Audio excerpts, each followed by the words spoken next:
এই মাদক, যানজট, চাঁদাবাদ, ছিনতাই এই কাজগুলাই আমরা নারীদের নিরাপত্তা এই কাজগুলাই আমরা অগ্রাধিকার ভিত্তিতে করবো 100 দিনের মধ্যেই যাব। দেশ টিভিতে সকলকে স্বাগত জানাচ্ছি। আমি দেওয়ান ইমন। ত্রয়োদশ জাতীয় সংসদ নির্বাচনে সাভার ঢাকা ফলাফলটি ঘোষণা করা হয়েছে। সেখানে 1,90,976 ভোট পেয়ে তিনি বিজয়ী হয়েছেন ডক্টর দেওয়ান মোহাম্মদ সালাউদ্দিন, এবং এর আগেও কিন্তু তিনি এই আসনে দুইবার সংসদ সদস্য হিসেবে দায়িত্ব পালন করেছেন। আজকে আমরা তার সাথে সরাসরি কথা বলবো এবং জানার চেষ্টা করবো যে জয়ী হওয়ার পরবর্তী মুহূর্তে তার অনুভূতিটা কেমন। আপনার অনুভূতিটা কেমন বলবেন? দেখেন, যে কোনো বিজয় তো অনেক প্রত্যাশা, অনেক কষ্টে, অনেক পরিশ্রমে। সেই দিক দিয়ে আমি এবং আমার দলের লোকেরা এই 2 মাস ব্যাপী আমরা এই নির্বাচনে যুদ্ধে আজকে এটা চূড়ান্ত পরিসমাপ্তি আমার বিজয়ের মাধ্যমে হলো। তাই আমি প্রথমে তাদেরকে ধন্যবাদ জানাবো এবং ভোটাররা যারা আমাকে ভোটে নির্বাচিত করেছে, খুবই ভালো লাগছে। এবং এটা খুব চ্যালেঞ্জিং মনে হচ্ছে যে 17 বছর তো আমরা এলাকায় থাকতে পারি নাই।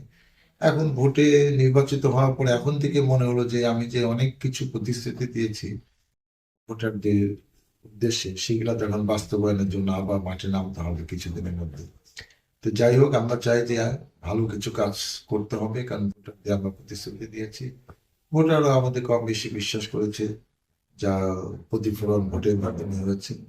আমরাও ভোটারদের দেশে প্রতিশ্রুতি দিয়েছিলাম, যানজট মুক্ত সমাজ চাই, মাদক মুক্ত সভা আসিলে চাই, আমরা চিন্তায় চাঁদাবাদ সন্ত্রাস মুক্ত সভা চাই।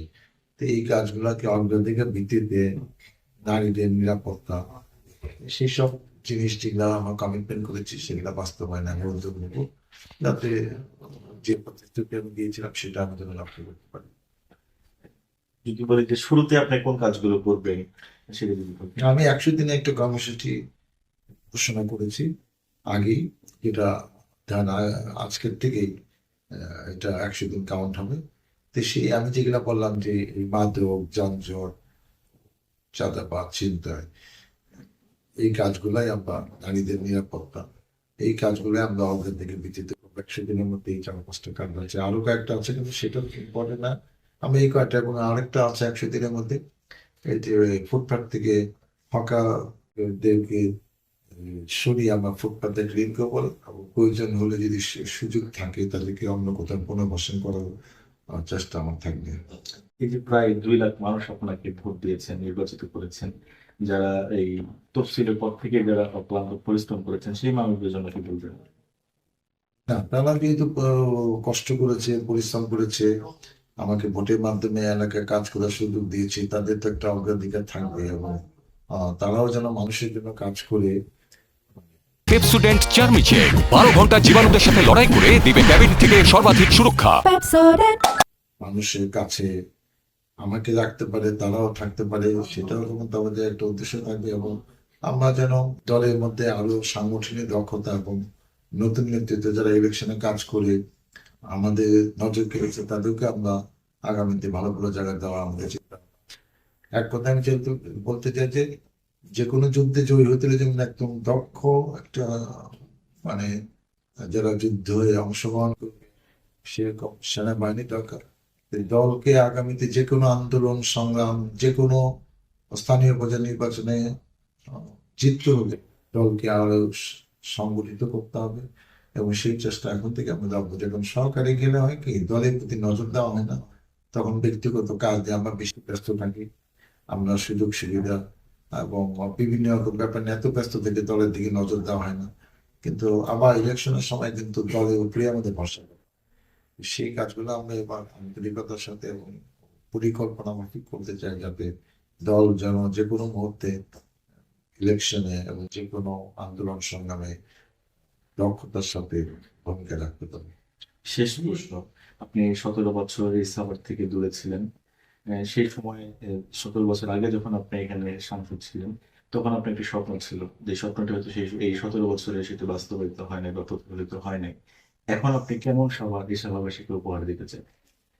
কারণ তখন সাভারের সমস্যাগুলো খুব জটিল ছিল না, এখন জটিল এগুলা হয়ে গেছে মানে শেখ হাসিনা তো মানুষের বিবেকটাকে নষ্ট করে দিয়ে গেছে, এবং এমন কিছু তা লাইন গার্ড দেখিয়ে দিয়েছে যে একটা অন্যায় করছে, তাকে কিছু বলা যাবে না। ওই ফুটপাথ থেকে টাকা নিতে হবে, ময়লা থেকে টাকা নিতে হবে, ওই জায়গা থেকে চাঁদা নিতে হবে, মানে এগুলো একটা লিগ্যাল ফর্মে তাদের নিয়ে আসছে। তো সেই অভ্যাসটা আমাদের দলেও যেন সঞ্চালিত না হয়, সেটাকে আমি একটু নিয়ন্ত্রণ করতে চাই। আরেকটা হলো যে সাভারের জনসংখ্যা অব্যাহতভাবে বেড়ে যাচ্ছে।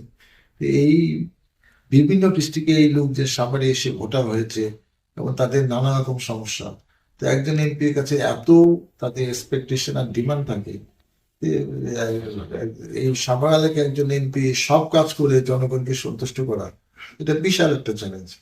আমি জানি না কত করতে পারবো। আমি আশাবাদী যে সাভারে ন্যূনতম যেগুলা আমি 100 দিনের কর্মসূচিতে দেখেছি, ওইগুলা করতে পারলে হয়তো একটা সহনীয় পর্যায়ে সবাইকে করতে পারবো। আগে সাভারটা তো চ্যালেঞ্জিং ছিল না, ইদানিং চ্যালেঞ্জিং হয়ে গেছে। আর আমাদের তো 17 বছর বাইরে থাকাতে আমরাও অনেক কিছুর সাথে আমাদের যোগাযোগ নাই, অনেকের সাথে আগের মতো সে আমাদের একটা ভালো সম্পর্ক ছিল, সেগুলোও নাই। তো সেগুলো আবার নতুন করে বিল্ড আপ করতে হবে, যাতে আমরা সবাই মিলে এই সাভারটাকে সুন্দর করতে পারি।